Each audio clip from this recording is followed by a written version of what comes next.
Hello guys, ഏതോ ജന്മകൽപ്പന പുത്തൻ promo വിശേഷങ്ങളിലേക്ക് എല്ലാ കൂട്ടുകാർക്കും സ്വാഗതം. അങ്ങനെ നമ്മുടെ പുതിയ പ്രമോയിലെ നമ്മുടെ ശ്രുതി ഒരു ക്ഷേത്രത്തിലൊക്കെ പോയി പ്രാർത്ഥിക്കുക കേട്ടോ. അശ്വിൻ സാർ എവിടെയുണ്ടെങ്കിലും ഒരു അപകടവും പറ്റാതെ ഇങ്ങോട്ടേക്ക് തിരികെ എത്താൻ സാധിക്കണേ എന്നൊക്കെ പറഞ്ഞ് അപ്പൊ നമ്മുടെ ശ്രുതി ഇങ്ങനെ പ്രാർത്ഥിച്ചൊക്കെ കഴിഞ്ഞ് തിരികെ എത്തുമ്പോഴേക്കും നമ്മുടെ ശ്യാം അവിടെ ഉണ്ടാവുകയെ. അപ്പൊ നമ്മുടെ ശ്യാം ഇങ്ങനെ ശ്രുതിയോട് ഇങ്ങനെ അറിയാത്ത പോലെ ചോദിക്കുന്നുണ്ട്, എന്ത് ഇത്ര സങ്കടം, എന്തിനാ ഇത്ര സങ്കടപ്പെടുന്നതെന്നൊക്കെ ചോദിച്ചിട്ട്. അപ്പൊ നമ്മുടെ അഞ്ജലി പറയുന്നുണ്ട്, അവളിപ്പോഴും ആ കുഞ്ഞിന്റെ കാര്യം ഓർത്ത് ഭയങ്കര ടെൻഷനിലാന്നൊക്കെ പറയുന്നുണ്ട്.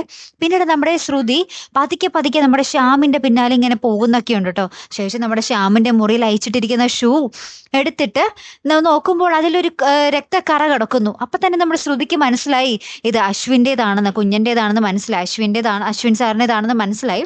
അതിന് പിന്നാലെ നമ്മുടെ ആരൊക്കെയോ ഇങ്ങനെ തിരിഞ്ഞു നിൽക്കുന്നുണ്ട്. അപ്പൊ ഈ നമ്മുടെ ശ്യാമാണെന്ന് കരുതി നമ്മുടെ ശ്രുതി വന്നിട്ട്, നിങ്ങൾ എന്തൊരു ദുഷ്ടനാണ്, നിങ്ങൾ തന്നെയാണ് എൻ്റെ അശ്വിൻ സാറിനെ ഒളിപ്പിച്ചു വെച്ചിരിക്കുന്നത്, നിങ്ങളുടെ ഷൂസിൽ അശ്വിൻ സാറിന്റെ രക്തത്തിന്റെ കറ ഞാൻ കണ്ടു എന്നൊക്കെ പറയുകയാണ്. പിന്നീട് നമ്മുടെ ഇദ്ദേഹം ഇങ്ങനെ തിരിഞ്ഞിങ്ങനെ നോക്കുമ്പോൾ അത് NK ആയിരിക്കും, ശ്യാം ആയിരിക്കില്ല കേട്ടോ. അപ്പൊ നമ്മുടെ ശ്രുതി ആകപ്പാടെ ഞെട്ടി നിൽക്കുന്നുണ്ടേ. അപ്പൊ എന്തായാലും NKനോട് ഇങ്ങനെ കാര്യങ്ങളൊക്കെ തുറന്നു പറഞ്ഞാൽ മതിയാവൂ.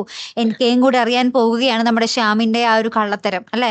എന്തായാലും കാത്തിരുന്ന് തന്നെ കാണുമ്പോൾ അടുത്തൊരു വീഡിയോ വരുന്നത് വരയ്ക്കും. Good bye.